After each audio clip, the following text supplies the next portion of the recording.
अस्सलामु अलैकुम वरहमतुल्लाहि वबरकातुहु।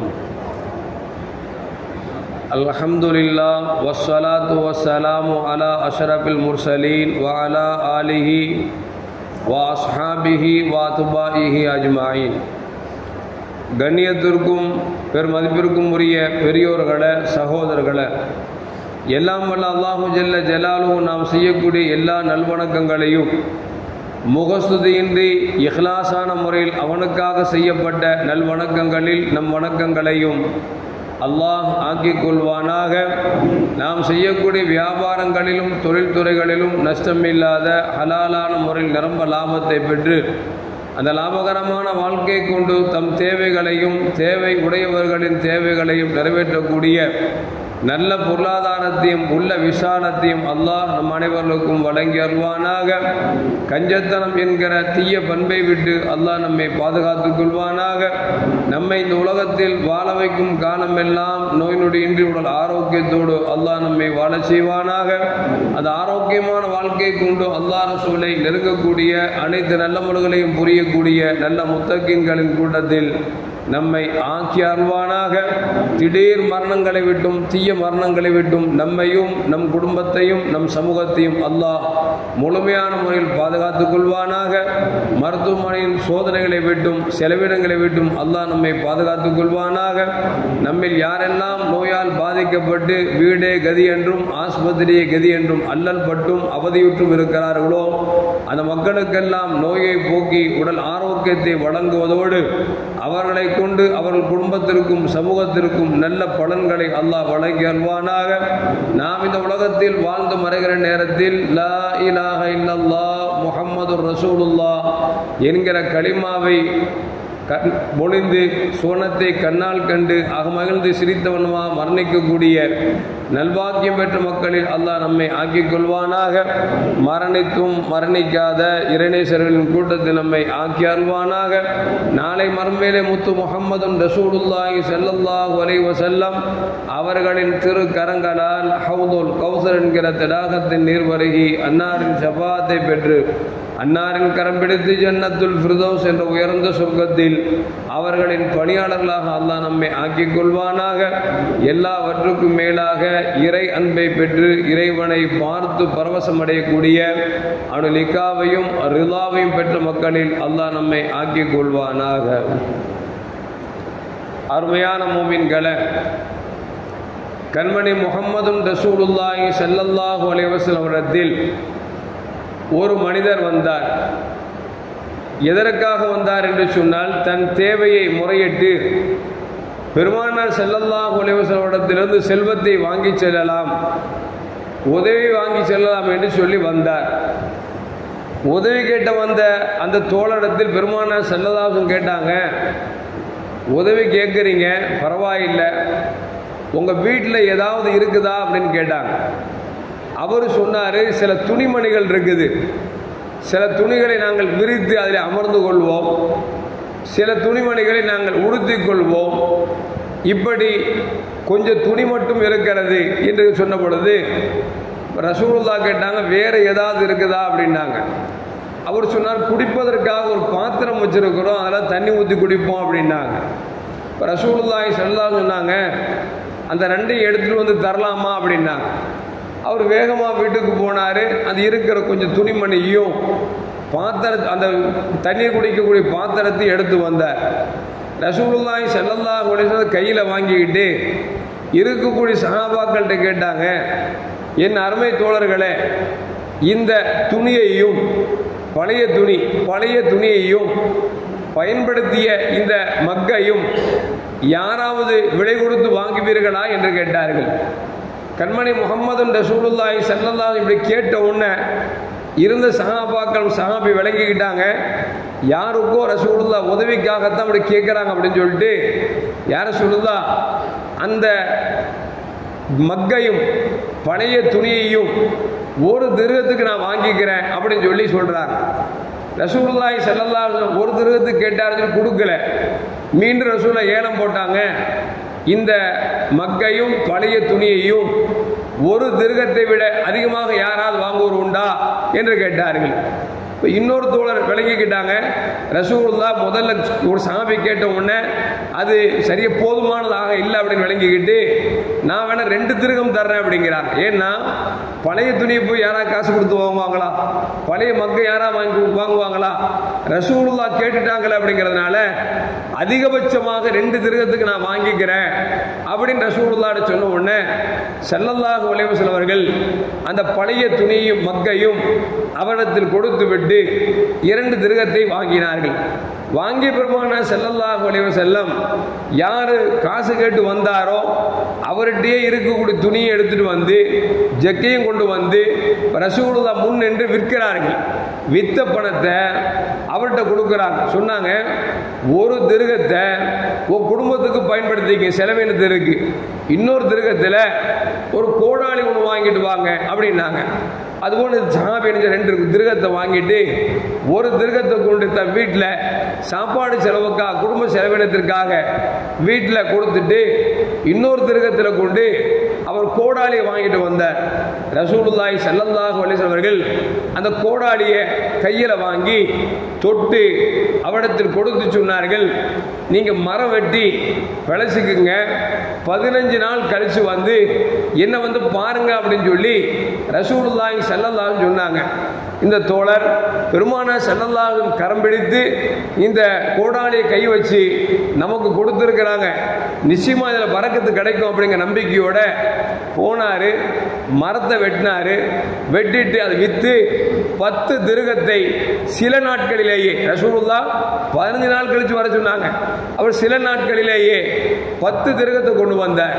கொண்டு வந்து, யார ரசூலுல்லாஹ் நீங்க சொன்ன மாதிரி நான் விறகு வெட்டு போனேன், அந்த விறகு வெட்டி வித்ததுல 10 திருக லாபம் கிடைச்சிச்சு அப்படின்னு உடனே ரசூலுல்லாஹி ஸல்லல்லாஹு அலைஹி சொன்னாங்க, இந்த 10 திருகத்தை நீங்க வீட்டு செலவினத்திற்காக வைத்துக் கொண்டு உங்களுடைய தொழிலுக்காக இதை பயன்படுத்திக் கொள்ளுங்கள் என்று சொல்லிவிட்டு ரசூலுல்லாஹி ஸல்லல்லாஹு அலைஹி சொன்னாங்க, இப்படி நீங்க கோடாலியை கொண்டு மரம் வெட்டி உழைத்து வந்தீர்கள் அல்லவா, இது சிறந்தது எதை விட என்று சொன்னால், நீங்க என்ற யாசகம் கேட்டு நான் உங்களுக்கு காசு கொடுத்து நாளை மறுமையிலே யார் யாசகம் கேட்கிறார்களோ அவர்கள் முகத்தில் சதையில்லாமல் அல்லாஹ்வின் சன்னிதானத்தில் வருவதை விட இது சிறந்தது என்று நபிகள் நாயகம் ஸல்லல்லாஹு அலைஹி அவர்கள் பாராட்டினார்கள் என்பது வரலாற்று செய்தி.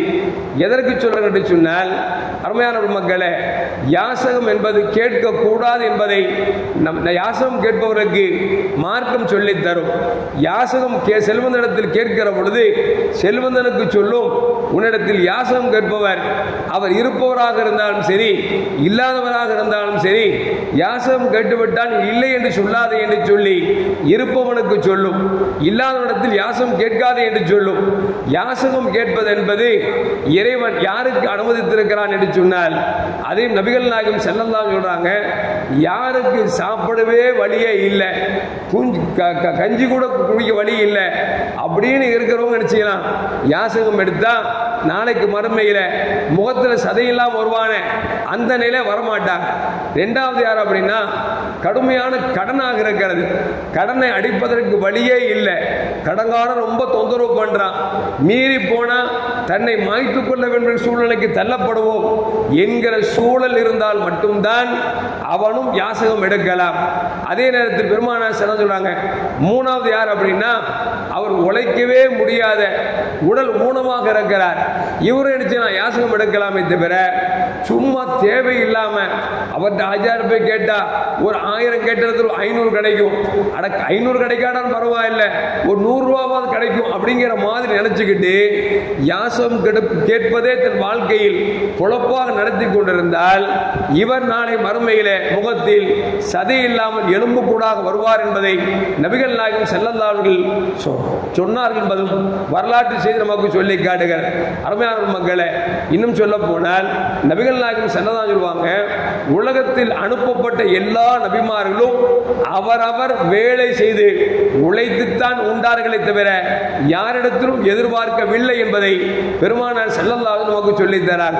அப்படி பார்க்கிற பொழுது யாக்கூப் அலைஹிஸ்ஸலாம் ஆடு மேய்த்திருக்கிறார்கள், யூசுப் அலைஹிஸ்ஸலாம் மந்திரியாக இருந்திருக்கிறார்கள், இத்ரீஸ் அலைஹிஸ்ஸலாம் தையல்காரராக இருந்திருக்கிறார்கள், நூஹ் அலைஹிஸ்ஸலாம் ஆசாரியாக இருந்திருக்கிறார்கள், மூசா அலைஹிஸ்ஸலாம் ஆடு மேய்த்திருக்கிறார்கள், முஹம்மது ரசூலுல்லாஹி ஸல்லல்லாஹு அலைஹி அவர்கள் ஆடும் மேய்த்திருக்கிறார்கள், வியாபாரம் செய்திருக்கிறார்கள். இன்னும் சொல்ல போனால் முகலாயர் மன்னர் என்று சொல்லக்கூடிய அவுரங்கசீப் அவர் முகலாயர் மன்னராக இருந்தாலும் கூட தன் கையால் தொப்பை நெய்து விற்றுத்தான் அவர் உண்டார் என்பதையும் வரலாறு நமக்கு சொல்லி காட்டுகிறது. எதற்கு சொல்வார்கள் சொன்னால் உழைத்து வாழ வேண்டும். இன்னும் சில பேர்கள் நீங்க எப்படி இருக்காங்க அப்படின்னா சிறுக சிறுக பணம் சேர்த்து 1 லட்சம் ஒரு 2 லட்சம் வச்சிருப்பாங்க.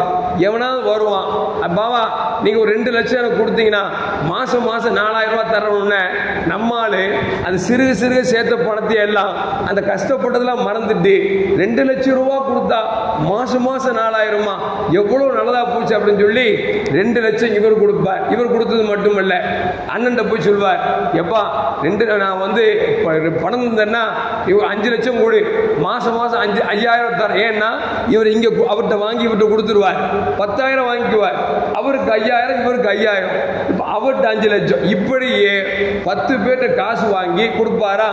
கொடுக்கறவங்க என்ன செய்வோம் அப்படின்னா உதாரணத்துக்கு 2 லட்சம் ரூபா வாங்கிருக்கான் வச்சுங்களேன், ஒரு மிஞ்சி போன 5 மாசம் சரியா 2000 ரூபாய் கொடுப்பான். அப்புறம் என்ன செய்வாங்கன்னா 1 மாசம் கொடுக்கிற பணத்தை 2 மாசம் தள்ளி போட்டு கொடுப்பான். என்னன்னு கேட்டா வியாபாரம் சரியில்லை அப்படிமா. கடைசியில் பார்த்தா திடீர்னு ஆள் எஸ்கேப் ஆயிடுவான், மஞ்சள் நோடி சொல்லிட்டு எங்கேயாவது போயிடுவான். என்ன அப்படின்னா அவன் காசை கொண்டு ஏமாத்திட்டான் அப்படின்னு இவரு காசு அந்த பிரச்சனை இல்லையே, இவர் தான் அண்ணன் தம்பிட்டு எல்லாத்திலையும் 5 லட்சம் 10 லட்சம் மொத்தமா வாங்கி அவன் எஸ்கேப் ஆயிடுவான், இந்த ஆள் செத்து போயிடுவான். இப்படி பல சூழ்நிலை இருக்குது. சரி, மார்க்கத்தில் இது கூடுமா அப்படின்னா மார்க்கம் தெரிந்தவர்களும் சரி படித்தவர்களும் சரி பாமர மக்களும் சரி தெரிந்ததோ தெரியவில்லையோ இது போன்ற தவறுகளில் நிறைய பேர் விழுந்து கிடக்கிறார்கள். மார்க்கம் தெரிந்தவர்கள் கூட இது ஹராமா ஹலாலா அப்படிங்கிறது பார்க்கறதுலாம் கிடையாது. நம்ம வியாபாரத்துக்கு காசு கொடுக்கிறோம், லாபம் கிடைக்குது அப்படின்னு நினைக்கிறாங்களே தவிர இது மார்க்கத்தில் கூடுமா அப்படின்னா மார்க்கத்தில் முற்றிலும் ஹராமாக்கப்பட்டிருக்கிறது. நம்ம ஒரு ஆண்ட 10 லட்சம் ரூபாய் கொடுக்கிறோம், அவர் மாசம் மாசம் 10,000 தரங்கிறாரு. இந்த ஒப்பந்தம் எப்படி இருக்கலாம் அப்படின்னா உங்க வியாபாரத்தில் லாபமா இருந்தாலும் சரி நஷ்டமா இருந்தாலும் சரி அதுல நான் பாதிக்கு பாதி ஏத்துக்கிறேன்னா பிரச்சனை இல்லை. இவர் கொடுக்கும்போது என்ன கொடுப்பாரு, பாய் நஷ்டம் வந்தாலும் என் பொறுப்பு இல்லை பாய், லாபம் மட்டும்தான் எனக்கு வரணும் அப்படின்னு கொடுத்துட்டாவே ஆட்டோமேட்டிக் நஷ்டத்தை ஏத்துக்கல அப்படின்னா இவர் வியாபாரம் செய்யல, வட்டிக்கு கொடுக்கிறாருன்னு அர்த்தம். இது எந்த அளவுக்கு நான் மார்க்கத்தை பரப்புவர்களாக இருந்தாலும் சரி மார்க்கத்தை அறிந்தவர்களாக இருந்தாலும் சரி படித்தவர்களாக இருந்தாலும் சரி படிக்காத முட்டாளாக இருந்தாலும் சரி இதுல நிறைய பேர் மாட்டிருக்கான். நேற்று ஒரு செய்தி கேள்விப்பட்டேன், ஒரு பள்ளிவாசலுடைய செயலாளர் 50 லட்சம் ரூபாய் ஒருத்தர் கொடுக்கிறார். எவ்வளவுங்க? 50 லட்சம் ரூபாய், மாசம் 50,000 ரூபாய் கிடைக்கும் சொல்லி கிடைச்சிச்சு, ரொம்ப சந்தோஷம். 2 மாசம் 3 மாசம் கிடைச்சிச்சு, 4வது மாசம் அவங்க தரல. என்னப்பா அப்படின்னா வியாபாரம் நொடிஞ்சு போச்சுன்னாரு. அதோடு இவர் மனக்கவலை உடைஞ்சு போனாரு, மௌத்தா போயிட்டாரு. இன்னைக்கு எதுக்கு சொல்லுவார் அப்படின்னா உழைப்பு இல்லாமல் நாம் சம்பாதிக்கிறோம் அப்படின்னா மார்க்கம் அதை ஹராமாக்கி இருக்கிறது. ஆனால் மார்க்கம் தெரிந்தவர்கள் கூட இப்படி பணத்தை கொடுத்து விட்டு வெறும் லாபத்தை மட்டும் எதிர்பார்த்து வாங்கி கொண்டு கடைசியில் காசை ஏமாறுவது என்பது இது அடி முட்டாள்தனம் என்பதை நாம் விளங்கிக் கொள்ள வேண்டும். எனவே இன்னும் சொல்ல போனா நம்ம காசு கொடுக்கிறோமே, பல பேர் கோடி கணக்கில் போட்டு வியாபாரம் இல்லாமல் முடிச்சு உட்கார்ந்துட்டு இருக்கான்.